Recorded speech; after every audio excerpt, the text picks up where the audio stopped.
सर्वपापप्रणाशनं चिन्ताशोकप्रशमनम् आयुर्वर्धनमुत्तमम् रश्मिमन्तं समुद्यन्तं देवासुरनमस्कृतं पूजयस्व विवस्वन्तं भास्करं भुवनेश्वरं सर्वदेवात्मको ह्येष तेजस्वी रश्मिभावनः एष देवासुरगणान् लोकान् पाति गभस्तिभिः एष ब्रह्मा च विष्णुश्च शिवस्कन्द प्रजापतिः महेन्द्रो धनदः कालो यमः सोमो ह्यवाम्पतिः पितरो वसवः साध्या ह्यस्मिनौ मरुतो मनुः वायुर्वह्निः प्रजाप्राण ऋतुकर्ता प्रभाकरः आदित्यः सविता सूर्यः खगः पूषा गभस्तिमान् सुवर्णसदृशो भानुर्हिरण्यरेता दिवाकरः हरिदश्वः सहस्रार्चिः सप्त सप्तिर्मरीचिमान् तिमिरोन्मथनः शम्भोस्त्वष्टा मार्ताण्डं सुमान् हिरण्यगर्भो शिशिरस्तपनो भास्करो रविः अग्निगर्भदिते पुत्रः शङ्खः शिशिरनाशनः व्योमनाथस्तमो वेदी ऋग्यजुः सामपारगः घनवृष्टिरपामित्रो विन्ध्यवीधिप्लवङ्गमः आतपी मण्डली मृत्युः पिङ्गळ सर्वतापनः कविर्विश्वो महातेजा रक्तः सर्वभवोद्भवः नक्षत्रग्रहताराणामधिपो विश्वभावनः तेजसामपि तेजस्वी द्वादशात्मन्नमोऽस्तु ते नमः पूर्वाय गिरये पश्चिमायाद्रये नमः ज्योतिर्गणानां पतये दिनाधिपतये नमः जयाय जयभद्राय हर्यस्वाय नमो नमः नमो नमः सहस्रांशो आदित्याय नमो नमः नमः उग्राय वीराय सारंगाय नमो नमः नमः पद्मप्रबोधाय मार्ताण्डाय नमो नमः ब्रह्मेशानाच्युतेशाय सूर्यायादित्यवर्चसे भास्वते सर्वभक्षाय रौद्राय वपुषे नमः तमोघ्नाय हिमोघ्नाय शत्रुघ्नायामितात्मने कृतघ्नघ्नाय देवाय ज्योतिषां पतये नमः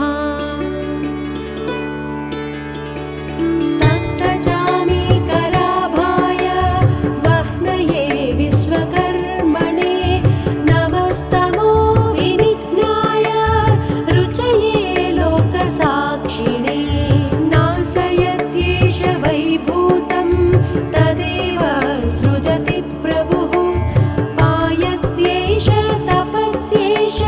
वर्षत्येष गभस्तिभिः येष सुप्तेषु जागर्ति भूतेषु परिनिष्ठितः येष एवाग्निहोत्रं च फलं चैवाग्निहोत्रिणां वेदाश्च क्रतुवश्चैव क्रतूनां फलमेव च यानि कृत्यानि लोकेषु सर्व एष रविप्रभुः येन मापत्सु कृच्छेषु कान्तारेषु भयेषु च कीर्तयन् पुरुषः कश्चिन्नावसीदति राघव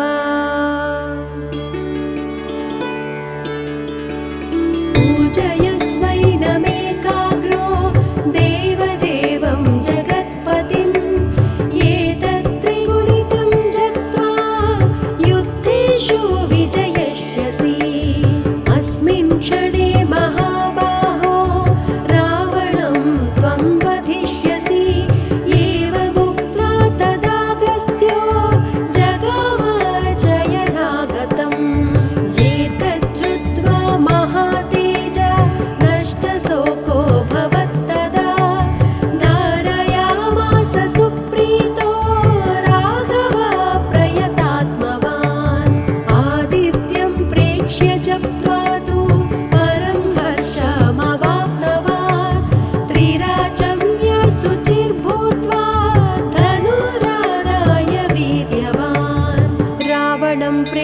हृष्टात्मा युद्धाय समुपागमत् सर्वयत्नेन महता वधे तस्य धृतोऽभवत् इति आदित्यहृदयम्।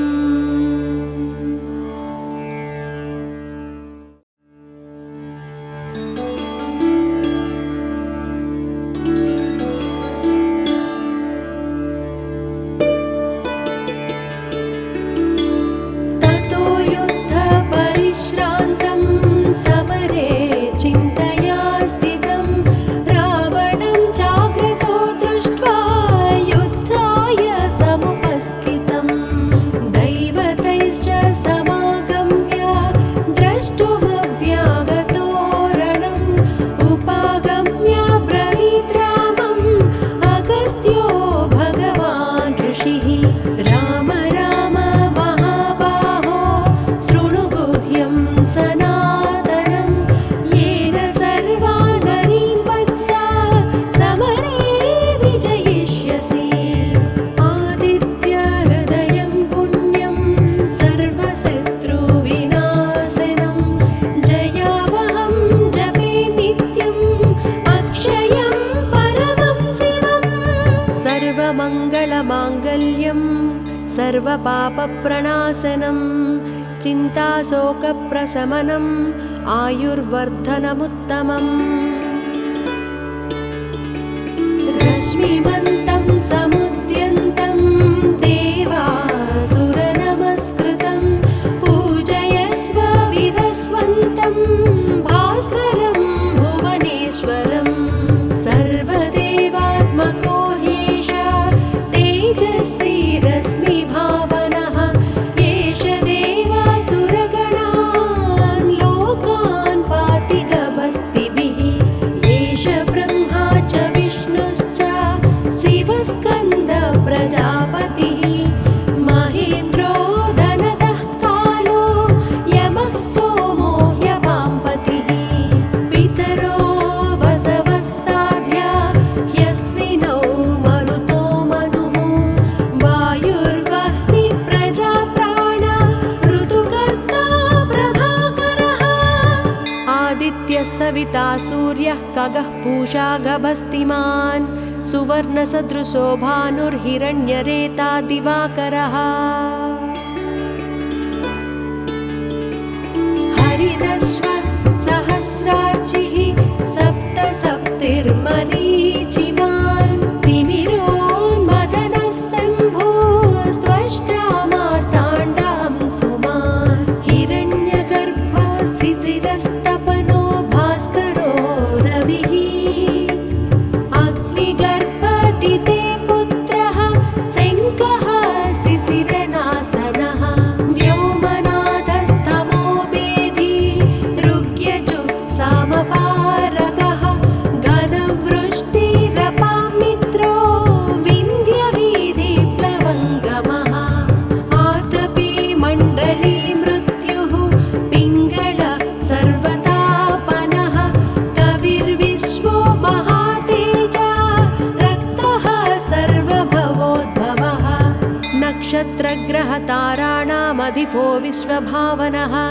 तेजसामपि तेजस्वी द्वादशात्मन्नमोऽस्तु ते नमः पूर्वाय गिरये पश्चिमायाद्रये नमः ज्योतिर्गणानां पतये दिनाधिपतये नमः जयाय जयभद्राय हर्यस्वाय नमो नमः नमो नमः सहस्रांशो आदित्याय नमो नमः नमः उग्राय वीराय सारंगाय नमो नमः नमः पद्मप्रबोधाय मार्ताण्डाय नमो नमः ब्रह्मेशानाच्युतेशाय सूर्यायादित्यवर्चसे भास्वते सर्वभक्षाय रौद्राय वपुषे नमः तमोघ्नाय हिमोघ्नाय शत्रुघ्नायामितात्मने कृतघ्नघ्नाय देवाय ज्योतिषां पतये नमः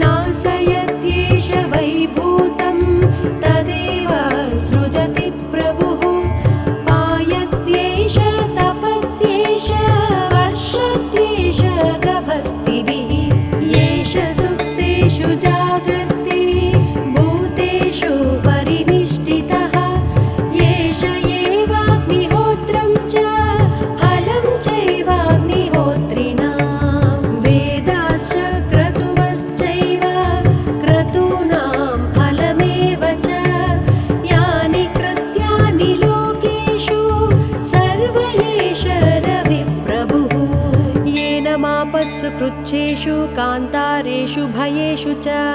कीर्तयन् पुरुषः कश्चिन्नावसीदति राघव। पूजयस्वैनमेकाग्रो देवदेवं जगत्पतिम् एतत्त्रिगुणितं जप्त्वा युद्धेषु विजयिष्यसि। अस्मिन् क्षणे महाबाहो रावणं त्वं वधिष्यसि। एवमुक्त्वा तदागस्त्यो जगाम जयरागतम्। एतच्छ्रुत्वा महातेज नष्टशोको भवत्तदा धारयामास सुप्रीतो राघव प्रयतात्मवान्। आदित्यं प्रेक्ष्य जप्त्वा तु परं हर्षमवाप्तवान्। त्रिराचम्य शुचिर्भूत्वा